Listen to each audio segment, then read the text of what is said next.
para cada uno de ustedes. Gusto verlos en esta mañana de sábado, ¿no? Una mañana que quiere y no quiere salir el sol, está cambiando un poquito el clima, ojalá que sí. Ayer hizo un poquito de sol y eso es una bendición, ¿no? Gusto verlos en esta mañana. A los que están conectados con su cámara, hermana Raquel, buenos días, hermano Adolfo, gusto verlo, hermano Josué, y hermana Jenny, a Camila, a la hermana Norma, a la hermana María, ¿cómo están? A la familia Ledesma, al hermano Grover, ahí veo a la hermana Carmencita, hermano Alfonso, buenos días, gusto verlo, a Aarón, aquí más veo acá, a la hermana Sonia, Natalie, a Jenny, a Marta, a Andrés, un gusto saludarte, Angelito, buenos días, con su esposita allí, hermano Marco Pío, una sonrisita, por favor. Eh, Ahí está la hermana Maritza y Lanit, a Pochita también, buenos días, a Luz que están conectadas, a la hermana Ana Riate, al hermano Ner Bertis desde su centro de allí de estudio, a la hermana Reida, buenos días, esto veo a la hermana Patricia, a la hermana Sofía, y a los varios que veo ahí, ¿no? Muchos, ¿no? Son 64 conectados, un saludo para todos, que Dios los bendiga en esta mañana, y hoy estamos aquí para poder compartir un mensaje. Esta semana estamos comenzando esta linda semana de mayordomía que se titula Busca primero el reino. Así que voy a compartir algunas cosas acá antes de poder tener la predicación que va a ser importante en esta mañana. Hoy vamos a hablar acerca de la tristeza al canto, pero algunos detalles previos, hermanos, importantes que nos van a ayudar en esta mañana. Miren, si alguien me ayuda, a ver, un ratito para poder compartir acá. Ahora sí creo. Muy bien. Vamos a hablar en esta mañana acerca de la tristeza al cambio, al canto. Pero algo previo, hermanos, miren. Nosotros ya vamos más de un año, ¿y cuánto? A ver, un año y unos 4 o 5 meses desde que apareció este virus que nos ha puesto en una situación diferente, ¿no? ¿Quién iba a pensar que hace más de un año todos íbamos a tener que usar mascarillas, ¿no? Nos pusieron en cuarentena muchas veces, ¿no? Parecía que, yo me acuerdo que el 14 de marzo del año pasado, estábamos todavía en la iglesia y hacíamos planes para ver cómo nos íbamos a reunir el otro sábado. Nunca llegó ese otro sábado y cada 15 días nos decían 15 días más, nunca llegaron esos 15 días tampoco, ¿no? Ya vamos más de un año y todavía seguimos. Ya hay algunos lugares donde hay presencialidad. Un amigo hoy en la mañana me envió videos de Brasil, ¿no? Ellos ya están reunidos presencialmente. Hay lugares como La Selva también. Lima es un poco más complicado porque es una ciudad muy tuborizada y es más difícil, ¿no? El único desafío va a ser que todos procedamos y avancemos en la vacunación. Bueno, así empezó nuestra vida, hermanos, todos afuera usando mascarillas. Si bien hay algunos que no les importa, pero sigamos cuidándonos. Empezamos con una, hoy estamos con 2 mascarillas. Eh, ¿Se acuerdan que el año pasado en el mes de diciembre todos aflojaron, se fueron de Navidad para aquí, para allá, y apareció esa famosa segunda ola que fue aún peor que la primera, ¿no? Es interesante que las salas UCI se llenaron, los hospitales colapsaron y fue terrible, ¿saben? Porque cada persona que necesitaba una sala UCI no había dónde, ¿no? Nosotros pasamos un momento difícil con un familiar y no había dónde colocar, ¿no? Dónde poner. De paso, hermanos, en la última estadística que se ha hecho, en el último estudio, en este momento de las personas que están en UCI, el 90% no estaba vacunado. Miren, interesante, ¿eh? Y es interesante también que eran personas que debían ya estar vacunadas y no lo han hecho, ¿no? Por alguna decisión personal que allí tomaron, ¿no? Ahora, la gran pregunta es, ¿estamos preparados para afrontar una tercera ola de COVID? Muchos están hablando de una tercera ola. Normalmente en las pandemias existe estos ciclos, ¿no? Primera ola, segunda ola, tercera ola. Aparentemente estamos avanzando. Se calcula que en el Perú ya se han vacunado 15 millones de personas, aunque sea con una dosis, ¿no? Nosotros para volver a una presencialidad deberíamos llegar casi al 85%. Aunque afuera ya las personas están en los parques, salimos, etcétera, pero todavía es tiempo de cuidarse. Miren, hermanos, solo un detalle allí para compartir, ¿no? Dice que nosotros no somos especialistas, solo somos educadores, pero para que tengan una idea, ¿no? Muchos me han hecho una pregunta, pastor, ¿y cómo es esto de las vacunas? No, no voy a hablar nada, solo un chiquito nada más. De las vacunas que nosotros normalmente estamos viendo que están poniendo en el Perú, como es la Pfizer y la Sinopharm, miren, para que tengan una idea, hermanos, hay eficacia desde el 95% hasta el 80%.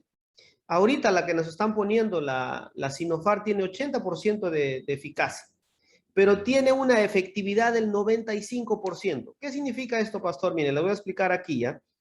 De paso, ¿no? Algo dice, pero pastor, te van a malograr el ADN. Miren, el ARN mensajero, que es interesante, es una forma de inducir al cuerpo a producir defensas, ¿no? Eso es la Moderna, eso es la Pfizer. O sea, ¿qué hace la Pfizer?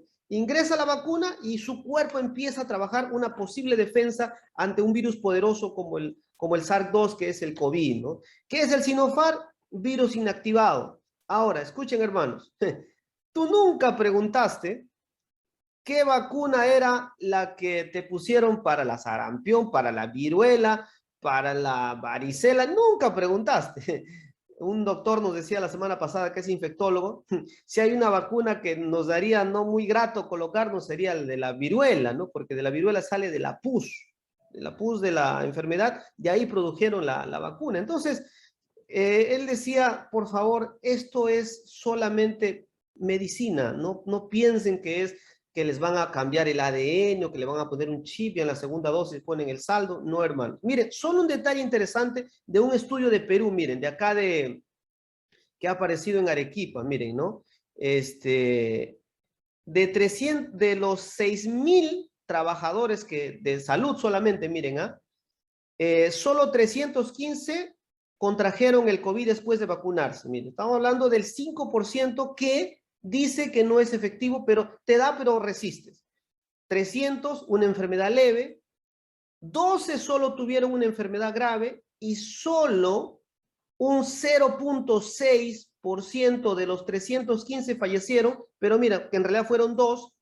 Uno tenía comorbilidades y el otro está en investigación. O sea, ¿sí funciona? Sí funciona, ¿no? Les cuento que al domingo pasado me tocó vacunarme con la famosa Sinopharm. Uno hay sensaciones, ¿no? ¿Dolerá, no dolerá? Me tocó la Sinopharm, era la que había. Dice que la mejor vacuna es la que llega al hombro. Solo un detalle final para algunos que tienen dudas. Elena de Huay, las vacunas, es un tema interesante. Les voy a pasar el link allí para que ustedes lo lean. No es el tema de esta mañana, pero es interesante que Elena de Huay pasó un momento de pandemia, posiblemente la viruela, y ella recomendó dos cosas, ¿no? Siempre recomenda. Número uno, los 8 remedios naturales. Y eso está demostrado, hermano. Una familia saludable resiste tranquilamente. Y ella entendió que la vacunación había ayudado a la recuperación. Inclusive hasta ella hizo cuarentena. Ahí les voy a pasar el link ahí, al chat para que ustedes puedan leer y puedan tener información. De paso, hermanos, la Iglesia Adventista apoya la vacunación, ¿ya?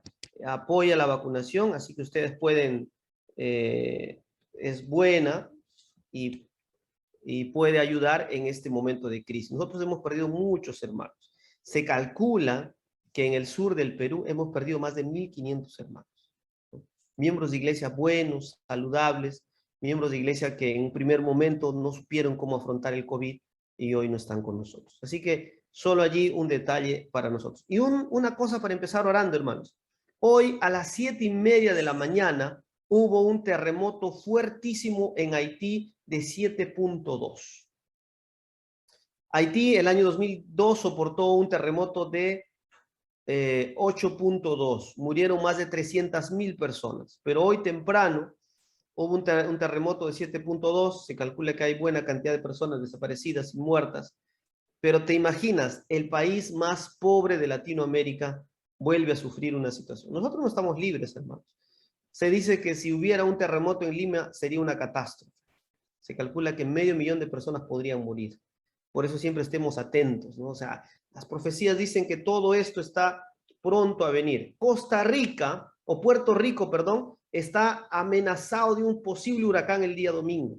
Oremos por ellos, ¿no? Pero eso es lo que ha pasado. El mar se ha retirado en Haití. Había una alarma de un posible tsunami. El mar se ha salido por algunos lugares. No sé si va a llegar algo fuerte, pero oremos, ¿no? Hoy es un momento para orar porque así han quedado las personas, ¿no? Sus casitas destrozadas, y por eso podemos orar. Podemos comenzar orando, hermanos, por este momento especial del momento que estamos viviendo. Estamos viviendo en medio de una pandemia, estamos viviendo un momento difícil, pero podemos empezar orando para que Dios nos ayude a estar preparados, ¿no? Preparados para cualquier situación, preparados para poder predicar la palabra de Dios aún en tiempo de pandemia. Vamos a inclinar el rostro allí para orar y pedir la bendición de Dios en esta mañana y que nos acompañe. Posiblemente usted está pasando por un problema difícil. Todavía hay heridas en el corazón por un familiar que ha perdido, ¿no? Hay familias que han luchado por la pérdida de mamá, de papá, o de un hermano, de un amigo, y eso todavía no cierra. Que Dios en esta mañana te pueda consolar. Vamos a orar en este momento para pedir la bendición del Señor y que Él realmente pueda acompañarnos. Querido Padre, que antes de leer tu palabra en la Biblia, queremos encontrar, Señor, respuesta a nuestras oraciones. Hay un país como Haití que hoy sufre un terremoto terrible que ha dejado a muchas personas sin hogares, sin alimentos, un país pobre, Señor.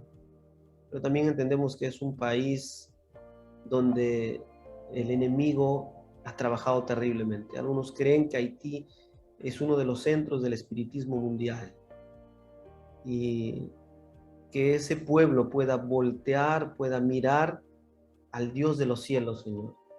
Que tú puedas bendecir en esta mañana a cada miembro de la Iglesia de Canadá para que podamos seguir, Señor, con buen ánimo, con fe y esperanza, aún en medio de esta pandemia. Acompáñanos, Señor, y quédate con nosotros. Gracias por todo. En el nombre de Jesús. Amén. Muy bien, esta mañana vamos a estudiar un poquito acerca de la tristeza al canto, pero les cuento una historia chiquita para los niños que están allí también, que ha venido como parte de la historia del sermón de esta mañana, que se la voy a tratar de resumir. Así que, miren, dice la historia que una familia estaba en la sala, el papá y la mamá estaban preocupados porque era una familia que vivía en una zona rural, ya no había leña, no había harina y no había comida. Un niño llamado Johnny escuchó a sus padres que estaban muy preocupados. No había forma de conseguir esos elementos, ¿no? ¿Cómo iban a vivir ellos? Entonces dice que llegó la hora de la cena, la última cena que la mamá había preparado con la última cantidad de harina. Así que el niño de 4 años dijo: papá, mamá, yo quiero orar. No, miren cómo es la fe de un niño. Papá, mamá, yo quiero orar. Y entonces la mamá le dijo: está bien, hijito, ora. Así que este niño maravilloso se cerró sus ojos y empezó a orar y le dijo: querido Jesús, gracias por cuidar de nosotros. Por favor, envía un poco de leña para papá, él necesita para hacer el fuego. Algo de harina para mamá para que pueda cocinar. Y por favor, dice, luego de hacer una pausa, 2 platanitos, ¿ya? Uno para mí y otro para mi hermana Sara, ¿ya? Yo sé que tú vas a cumplir, Señor. Dice que los padres miraban con asombro a Johnny, porque no puede ser que un niño tenía tanta fe. Ya no tenían, la leña se había acabado, la harina, si se acuerdan, como la viudita, se acabó, era el último pan, iban a esperar la muerte, ¿no? Así literalmente dice la Biblia. Entonces dice que se acostaron y al otro día el papá se levantó temprano y dijo: si mi hijo tiene esa acción de orar, entonces yo voy a ser proactivo, así que voy a ir a la casa de un amigo a pedirle dinero o tal vez alimentos para que me ayude. Y cuando él abre la puerta para salir en busca, encuentra de ese pedido a su amigo, encuentra 2 paquetes. En un paquete estaba un poco de leña envuelta, ¿no? Amarrada. Ustedes han visto esa leña, ¿no? Estaba envuelta. El papá no podía creer. Y en otro paquete estaba llena de harina. Así estaba envuelta. Y el papá y la mamá se miraron, no podían creer. Así que llamaron a los hijos. Johnny estaba despierto y cuando miró para afuera, efectivamente estaba la leña, estaba la harina, y él preguntó, y mamá, ¿y no llegaron los platanitos? Porque yo le pedí al Señor solo 2 platanitos. Y la mamá quería llorar, ¿no? Porque ya había leña, ya había harina y no había platanitos. Bueno, dijo, hijito, no han llegado los platanitos. Pero la fe de este niño era tan grande que le dijo, mamá, seguro Jesús enviará otro ángel más tarde con los 2 platanitos más que le he pedido. Bueno, dice que la mamá fue y el papá, bueno, agarró la leña, la sacó. Y cuando la mamá, dice la historia que hasta le regalaron algunas papitas, cuando la mamá abrió la bolsa de la harina, allí arribita estaban los 2 platanitos que Johnny había pedido, ¿no? Qué maravilloso el Señor. Así que aparecieron los 2 platanitos, ¿verdad? Y el niño dijo, mamá, te dije, sabía que Jesús escucha nuestras oraciones. Tú me has enseñado que lo único que tenemos que hacer es pedir. Y esta familia que pasó un momento duro, fue bendecida por el Señor y solamente un niño tuvo un acto poderoso que se llama fe. Y yo les animo en esta mañana que oren al Señor así como la fe de un niño. Muy bien, vamos a mirar ahora rápidamente lo que la Biblia dice en el libro de Primera de Samuel, capítulo 1. Esta es una historia muy conocida de ustedes, pero vamos a hablar un poquito acerca del nacimiento de Samuel. Yo no voy a leer toda la historia, pero ustedes conocen que Elcana tenía 2 mujeres, una se llamaba Ana y la otra Penina. Penina era la única que tenía hijos, ¿no? Y entonces dice la Biblia en el versículo 3, y todos los años aquel varón subía de su ciudad para adorar y para ofrecer sacrificios a Jehová de los ejércitos. Miren, interesante. Subió para adorar y ofrecer sacrificios a Jehová. Bueno, ustedes conocen la historia, Elcana ofrecía sacrificio, pero Penina irritaba a la pobre Ana porque no podía tener hijos. Qué terrible, ¿verdad? Entonces Elcana, dice la Biblia, trataba de poder consolar a Ana y le dijo, ¿no soy yo mejor que 10 hijos? Y entonces, al ver esa situación, Ana se va a orar, ¿verdad? Lejos. Y allí clama al Señor, en resumen, derrama su corazón, tanto así que Elí en algún momento la toma por ebria. Y cuando ella le cuenta, le dijo, el Señor pueda conseguirte y pueda darte tu petición. En versículo 17 dice, ¿no? Y Elí respondió y le dijo, ve en paz, y el Dios de Israel te otorgue la petición que has hecho. Y ella dijo, halle tu sierva gracia delante de tus ojos. Y se fue la mujer de su camino y comió y nunca más estuvo triste. Quédense con esta frase, hermana Reida, hermana Sonia, hermana Martita, nunca más estuvo triste. Yo me pongo a pensar si luego de orar nosotros vamos a estar nunca más. Bueno, Señor, tengo esta enfermedad, haz lo que quieras conmigo, nunca más estaré triste. ¿Será posible que nosotros podríamos ser así? Pero bueno, y dice la Biblia, y levantándose de mañana, ¿verdad? Ana y Elcana se fueron y Jehová se acordó de ella. Otra frase hermosa. Jehová se acordó de ella. Primero, Ana resolvió nunca más estar triste y luego dice la Biblia, Jehová se acordó de ella. Y bueno, ustedes conocen la historia. El niño nació, el niño fue destetado y Ana cumplió una promesa que lo vamos a ver, de llevarlo al templo. Y está el versículo de esta mañana, el versículo 27. Por este niño oraba y Jehová me dio lo que pedí. Miren, ese es un resumen, la historia bíblica que hemos visto en esta mañana. Miren, todos tenemos la imagen de una familia. Dice que una iglesia espiritualmente fuerte, viva y poderosa está formada por familias que estudian la Biblia y hacen un hábito diario de orar y alabar. Y no es fácil este desafío, hermanos, temprano, abrir el día con un culto de familia, cerrar la tarde con culto de familia, porque a veces estamos cansados, a veces los chicos, mamá, muy temprano me levantas para hacer el culto, un culto sencillo para ellos. Dice que esta época era una época oscura, era una época donde los jueces habían dejado terrible a Israel. No había líderes piadosos. Entonces, los primeros capítulos del libro de Samuel presenta a una familia de aquellos tiempos que se llamaba Elcana.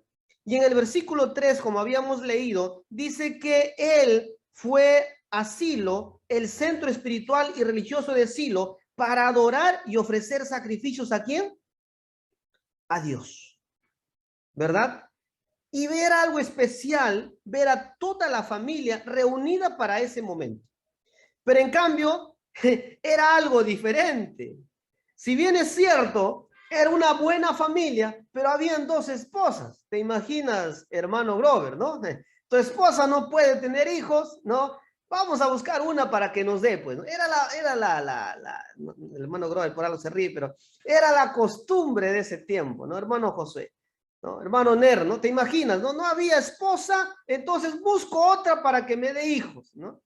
Saben que Dios nunca avaló esas cosas. El hombre es libre para hacer. Abraham, Dios le había prometido un hijo. ¿Y qué hace la esposa? Le pasa una esclava egipcia, una muchacha joven, para que tenga. Y Abraham dijo, bueno, hija, si tú me quieres dar, me sacrificaré y te daré un hijo. El Abraham no se hizo de rogar, ¿no? Él pudo haber dicho, no, mi amor, el Señor dice que me va a dar y voy a esperar.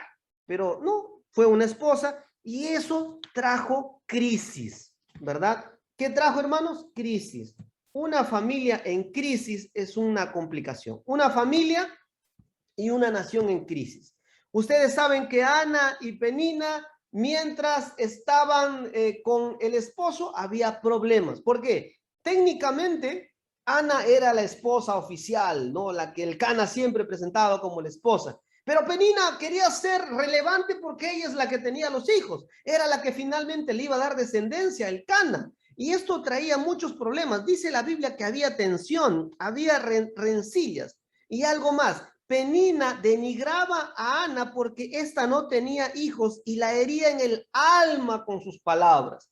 ¿Qué palabras le podría haber dicho Penina? Ah, mujer infértil, mujer que no produce nada, mejor deberías tirarte de una peña. ¿Qué será lo que le decía Penina, no? Pero lo único que pudo hacer Ana fue retirarse en medio de una celebración.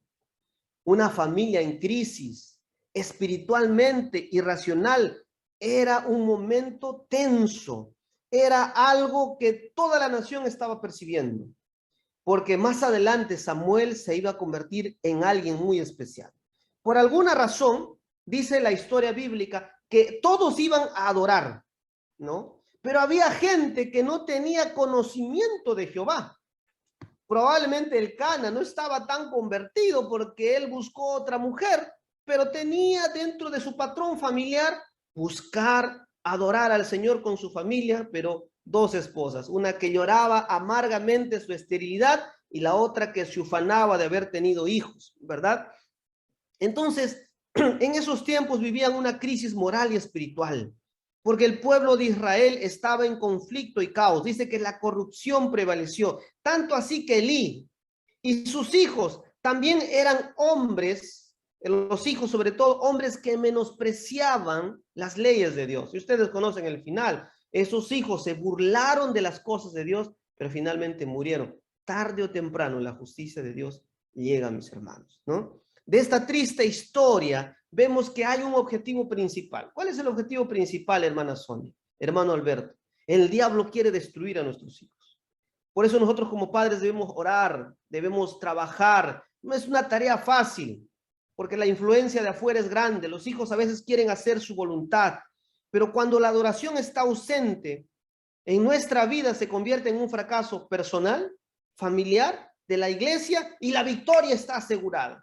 Cuando nosotros nos desconectamos de Dios, el diablo dice, todo está asegurado. Aquí, hermana Saturnina, prepárese, Camila, que aquí vamos a hacer fiesta, ¿no? Porque, Natalie, el diablo nos aleja de Dios, ¿verdad? Entonces, dice que, por ejemplo, en el capítulo 3 de Samuel dice lo siguiente, ¿no? La palabra de Jehová escaseaba en aquellos días. No había visión con frecuencia. Ya nadie hablaba con el Señor porque el pueblo estaba sumido ¿en qué? En el caos. ¿Cómo estará nuestra vida hoy? ¿Cómo está nuestra iglesia hoy? ¿Cómo está nuestra familia hoy? ¿Escasea la palabra de Dios?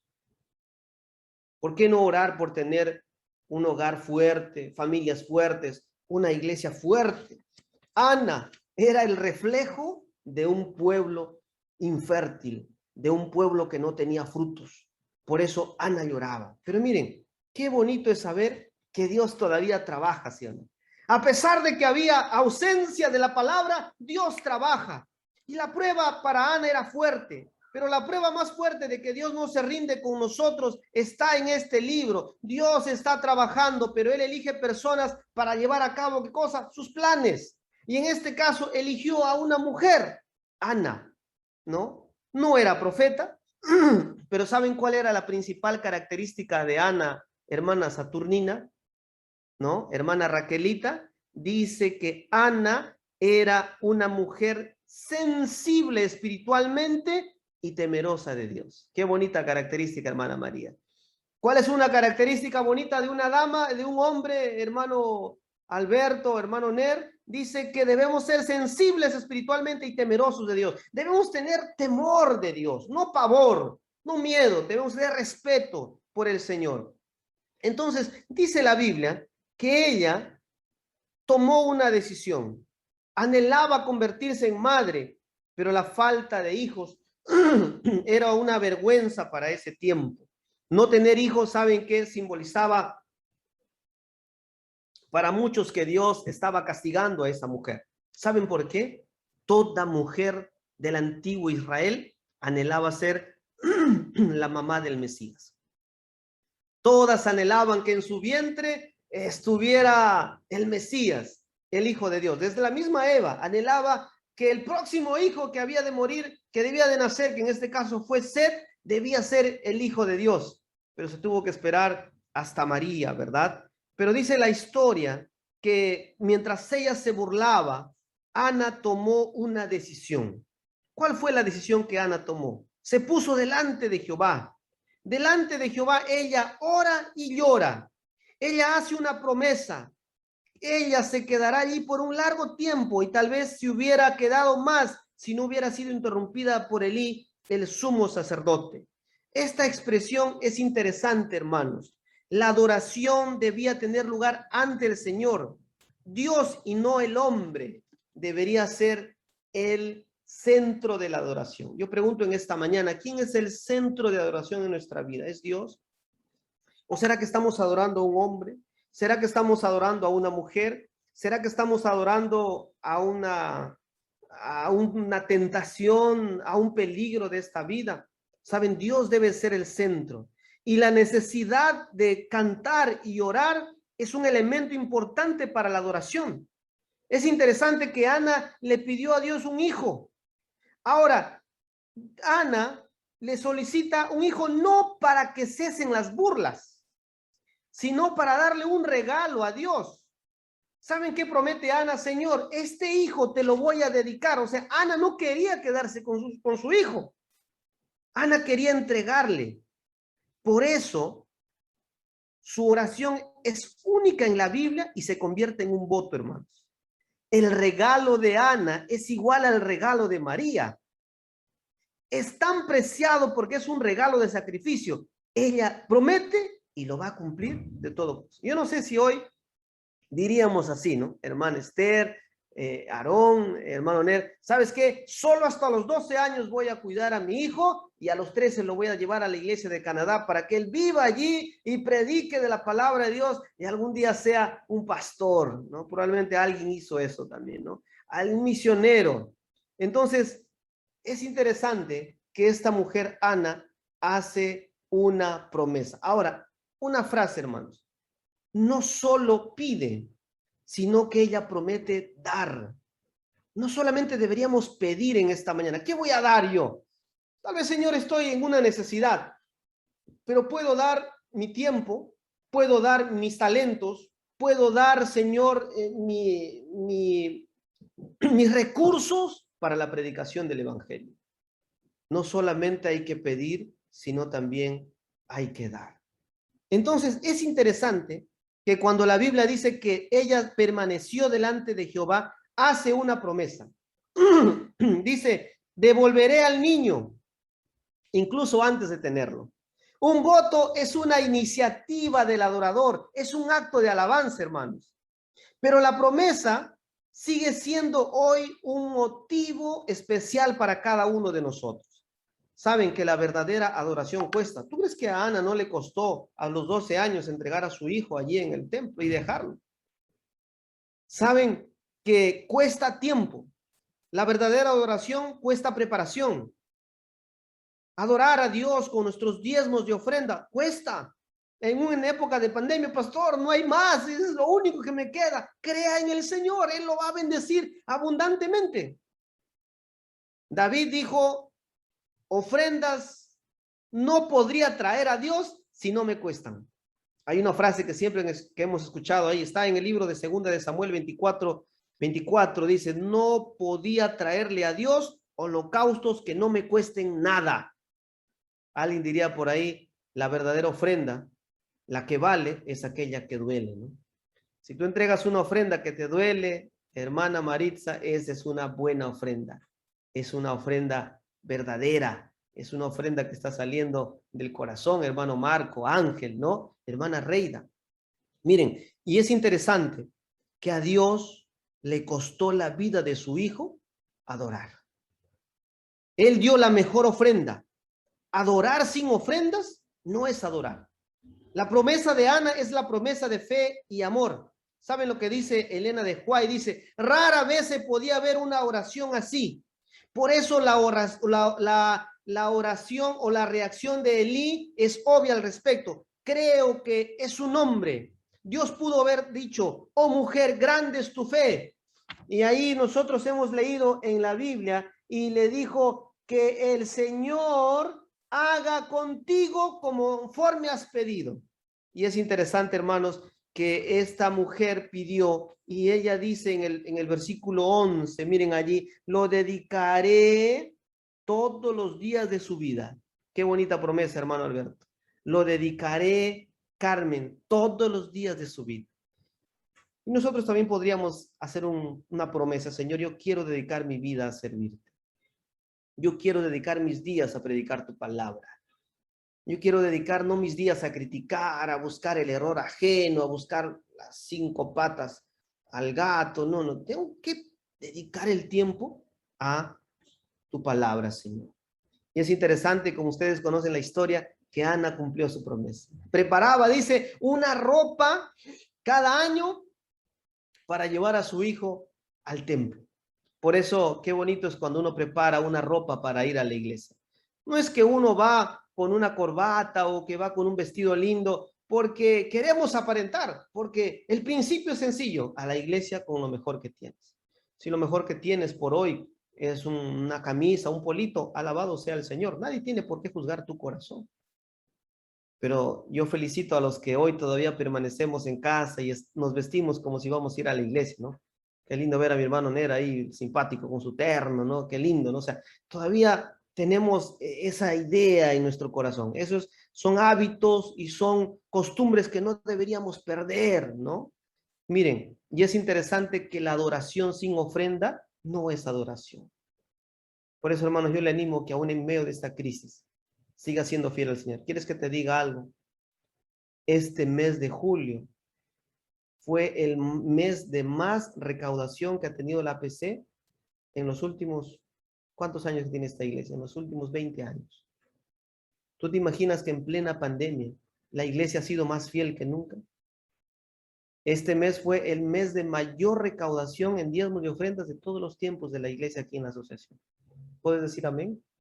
¿Será que tú y yo hemos decidido ser más fieles a Dios en esta época? Y creer en sus promesas que Él nos bendecirá abundantemente y sin reproche. ¿Cómo tener esperanza en tiempos difíciles, hermanos? Podemos ver cómo utiliza Dios las experiencias negativas de nuestra vida para crear algo grandioso. Él puede usar las pruebas más dolorosas para enseñarnos lo que significa confiar en Él. Hermano querido, ¿cómo pensar que en esta época dura, donde estamos en pandemia, Dios, sí, Dios ha hecho cosas bonitas? He visto hermanos que han salido de la hospitalización y dicen, pastor, voy a servir a Dios hasta el último día de mi vida. Hermanos que han sido entubados y han dicho, sí, Señor, realmente mi vida estaba siendo un desperdicio, voy a servir a Dios hasta el último respiro de mi vida. Y es verdad, hay muchos hermanos que predicaron ahí en el hospital y nunca volvieron para casa. Predicaron literalmente hasta dar su último respiro. Estamos en el año 2021, hermanos. Casi todo el mundo sigue preocupado por esta situación. Ahora se ha sumado una crisis de incertidumbre, crisis política, social, económica. Los precios han subido. ¿Qué vamos a hacer? Debemos ser como Ana, tratar de que en medio de la prueba y el sufrimiento que estamos atravesando, decir o hacer una oración de confianza en Dios y tratar de hacer como esta mujer. Nunca más estuvo triste. Señor, estoy enferma, estoy enfermo, tengo una enfermedad terminal, tengo una situación dura, pero este problema lo entrego en tus manos. Y como Elí, alguien podría decir, y que el Señor te otorgue lo que estés pidiendo. Y dice la Biblia, nunca más estuvo triste. Porque no es el plan de Dios que el ser humano viva triste y acongojado y deprimido. El plan de Dios es que confíes en nosotros. Yo no sé cómo hizo Ana, pero ella salió de allí ya no más llorando. Le dijo, entregué mi corazón, derramé mi alma. Señor, ¿cómo harás tú? ¿Me darás un hijo? No sé, pero prometo en mi corazón nunca más estar triste. En su rostro ya no había lágrimas, sino una sonrisa de alegría. Había confianza y esperanza. Incluso cuando ella no había recibido una respuesta de la oración. ¿Será que nosotros nos desesperamos cuando no tenemos una respuesta a la oración? Señor, estoy clamando, por no, espera, confiado, Dios va a responder. Cuando nos presentamos delante de Jehová a través de la oración, ¿saben qué reconocemos? Su soberanía. Y esta es la frase final de esta mañana. Nada está fuera de su control, no hay nada. Hay esperanza para los tiempos difíciles en la familia y en la iglesia y en el mundo entero. Tenemos un Dios que cuida y quiere trabajar por aquellos que confían en el Señor. Por eso es que Ana pasa de la tristeza al canto.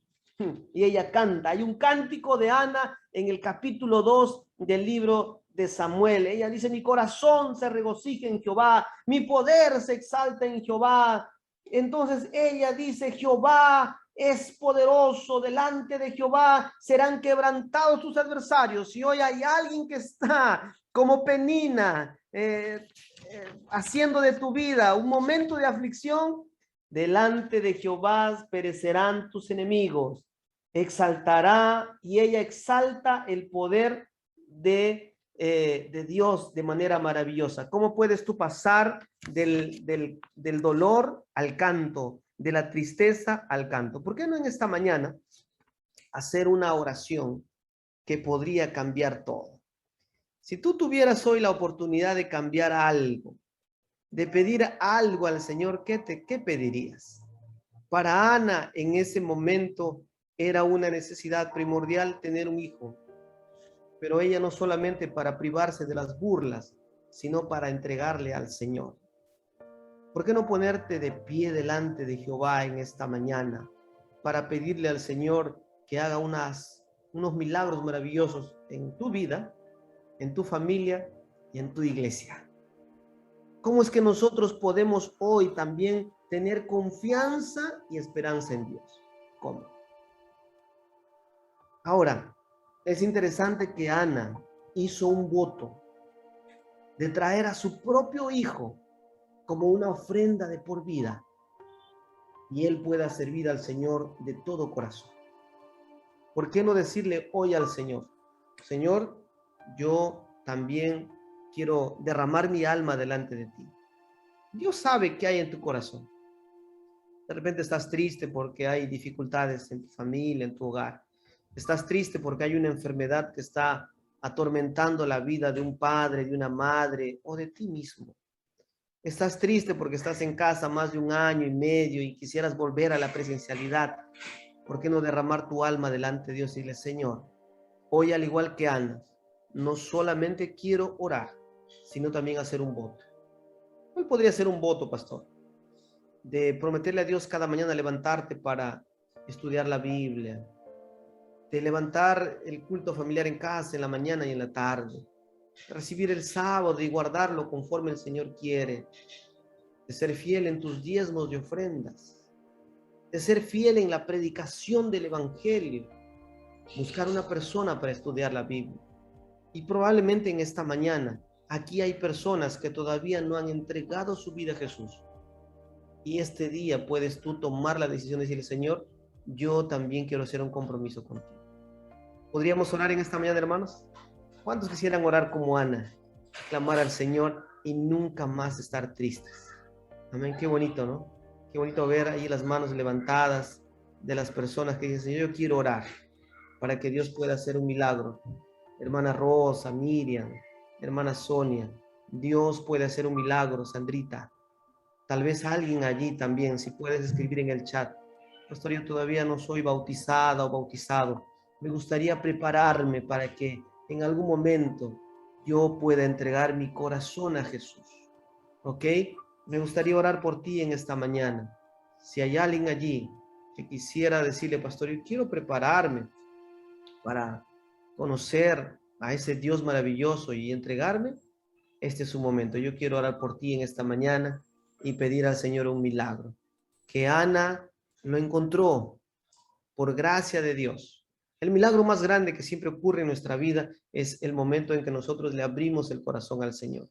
Y luego el Señor irá trabajando con nosotros en nuestra vida personal. Vamos a orar en esta mañana para que Dios nos bendiga, nos acompañe y realmente hoy pasemos del dolor al canto, de la tristeza al canto, de la situación difícil al canto. Adoremos al Señor, que es el desafío. Que esta semana, en tu grupo pequeño, en tu iglesia, puedas disfrutar de estas lecciones bonitas de esta semana que se llama Busca primero el reino de Dios. Vamos a orar. Gracias, Señor, por esta mañana. Gracias por tu palabra. Queremos, como Ana, tener esperanza en la oración y como ella decidir nunca más estar tristes, sino confiar en tus promesas. Señor, gracias por todo lo que nos das. Gracias, Señor, por todo lo que nos brindas. En esta mañana queremos orar para que tú bendigas nuestra vida personal, nuestra familia, nuestra esposa, nuestros hijos. Bendiga, Señor, la iglesia, bendigas la predicación del Evangelio y bendícenos en esta semana. Quédate con nosotros, Señor. Oramos de corazón y bendice, Señor, especialmente a las personas que están pasando un momento difícil en un hospital o en una clínica o en sus hogares. Gracias porque hasta aquí nos has cuidado y sigue bendiciendo a tu iglesia. En el nombre de Jesús. Amén. Un lindo sábado, hermanos. Que Dios los bendiga. Un abrazo para ustedes.